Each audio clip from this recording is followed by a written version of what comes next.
Kepada para pendengar sekalian, kali ini kami mempersembahkan sebuah cerita Bara di atas tanah Majapahit, karya Zakaria Faiz. Pada episode kedua ini,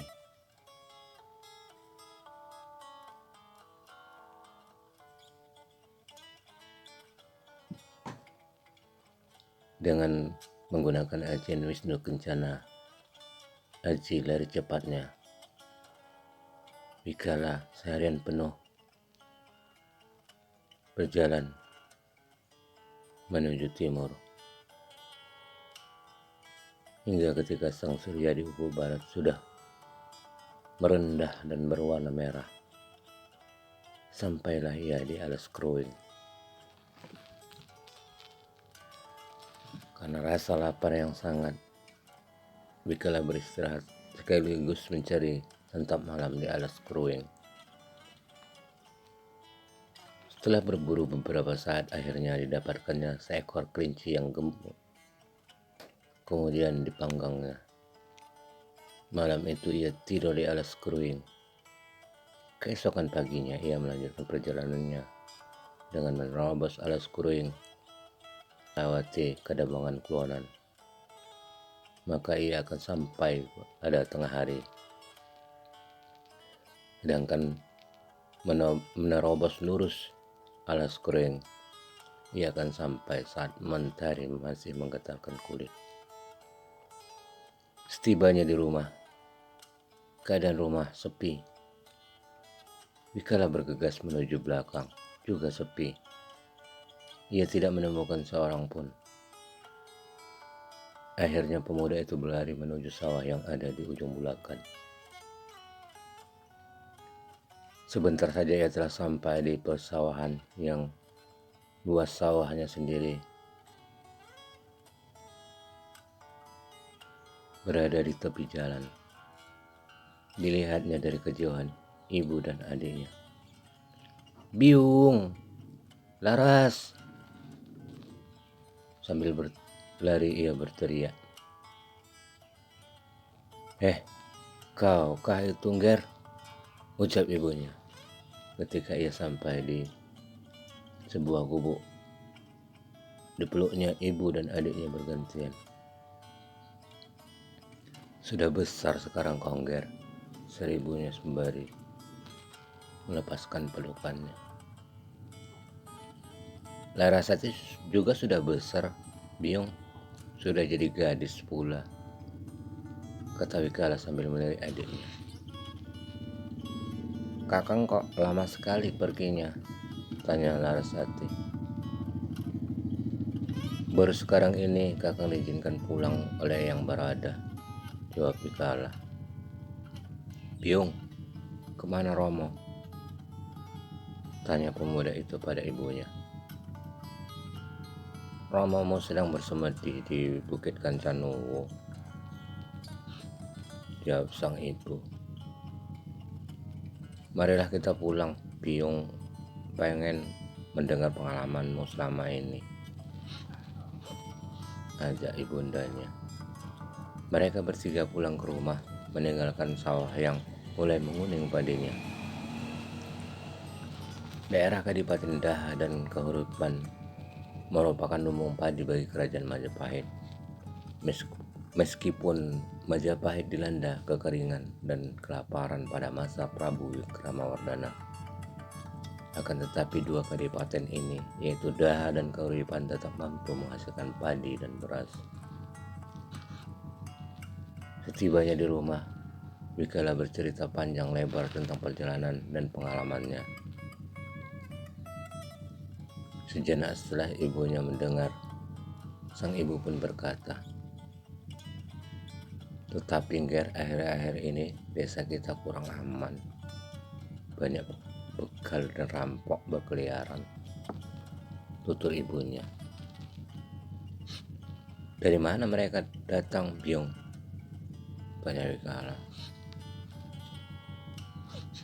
"Katanya dari Gunung Wilis. Mereka kejam dan bengis. Mereka tidak segan-segan membunuh," lanjut ibunya. Tapi sudahlah, usah kau pikirkan. Desa kita belum pernah mereka sambangi. Namun desa Sain, desa sebelah, sering tugas sang ibu lagi. Sementara Larasati menyiapkan makanan di dapur, Mikala membersihkan diri di pakiwan belakang. Setelah mandi dan berganti pakaian, mereka bertiga bersantap bersama. Seiring berjalan waktu, pada malam harinya sambil duduk-duduk di pendopo rumahnya, Larasati datang menghampiri. "Kang, ajari Laras ilmu silat," pinta gadis itu pada Mikala. "Buat apa kau belajar ilmu silat?" ucap Mikala. "Daerah kita kan mulai tidak aman, sementara Romo jarang di rumah. Sewaktu-waktu bila mereka datang, bagaimana nasib kami, aku dan Biyung?" tanya Larasati. Sementara Tantri sudah mulai belajar. Lanjut gadis itu lagi. "Tantri belajar ilmu silat?" tanya Mikala. "Iya Kang, sekarang ia sudah besar dan cantik. Pasti kakang akan pangling kalau bertemu dengannya," kata Larasati. Jaga. Paginya, Mikala berjalan-jalan di pematang sawah sambil melihat saluran air. Persawahan itu membatasi dua desa, yaitu Desa Tanda dan Desa Sain. Di tengahnya terdapat kali yang mengalir dengan airnya yang jernih. Kali itu dinamai Kali Tanda. Sawah keluarga Mikala yang terluas karena dulunya daerah Tanda merupakan tanah pelungguhan untuk Raden Wiropati Ramanda Mikala yang merupakan pejabat keraton Majapahit. Saat sang surya tepat di atas kepala,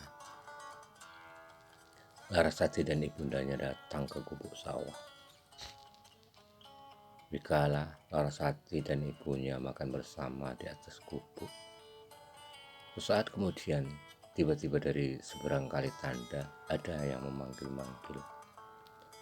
"Laras! Laras!" orang itu berteriak. Larasati menolehkan kepalanya dan berkata, "Hei, Tantri, kemarilah, mari makan bersama kami," balas Larasati. Serta merta Tantri menyeberang kali yang tidak terlalu lebar dengan menggunakan jembatan bambu. Setibanya di gubuk, Tantri tampak ragu-ragu. "Ayo naik sini," ajak Larasati. Tantri diam saja. Setelah ibunya mengajak, barulah Tantri mau naik. Ia tampak sungkan karena melihat Mikala berada di situ. Mulanya Tantri mengira Mikala adalah orang asing.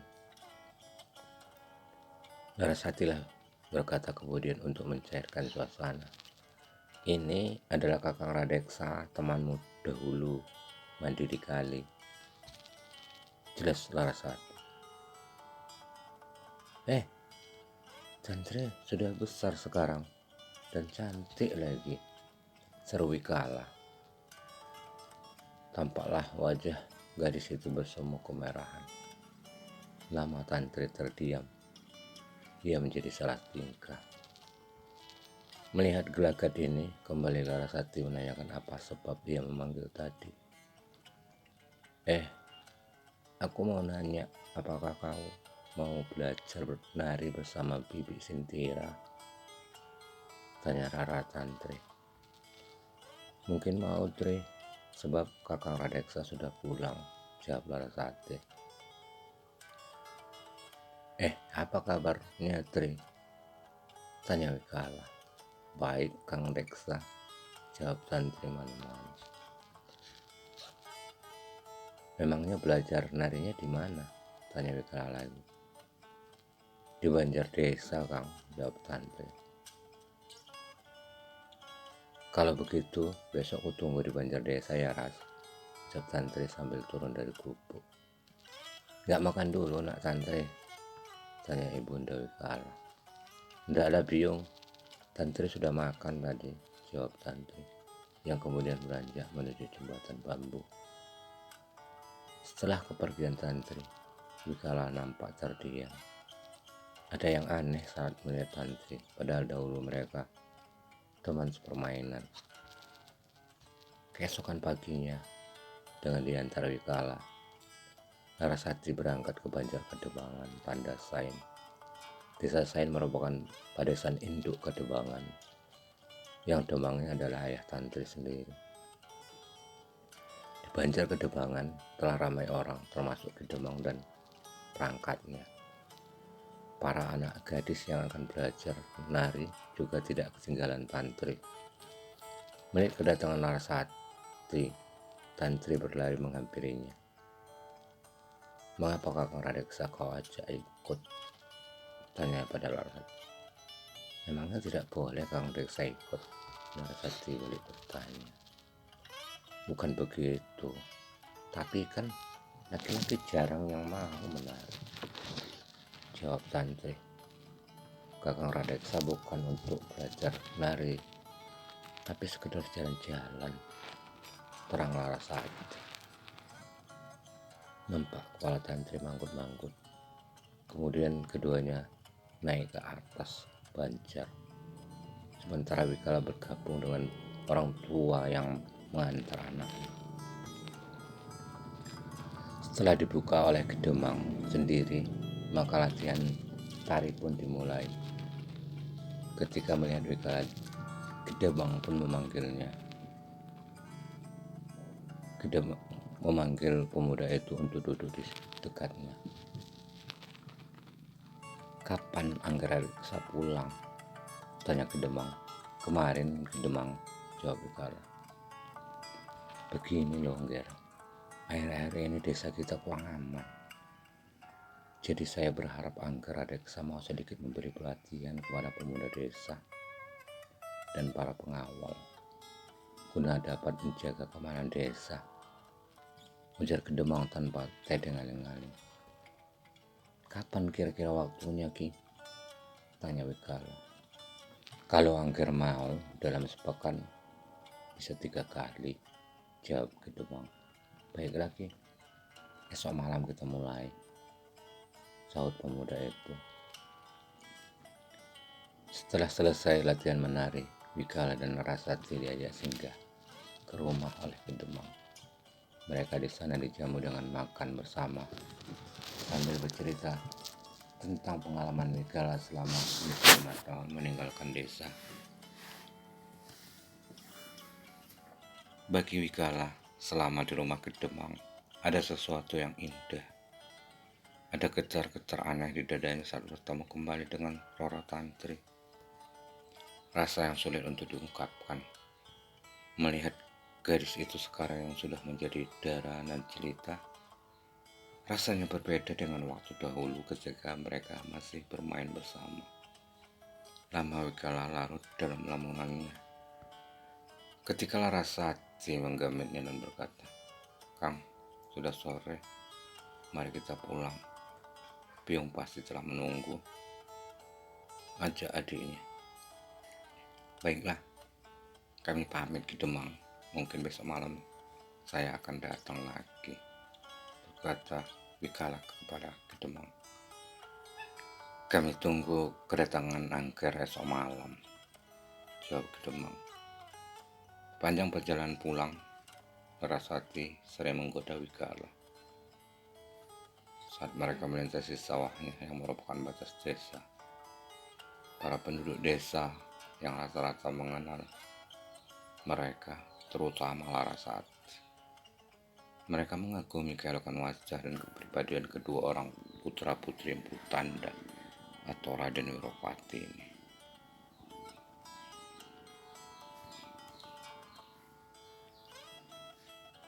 Demikianlah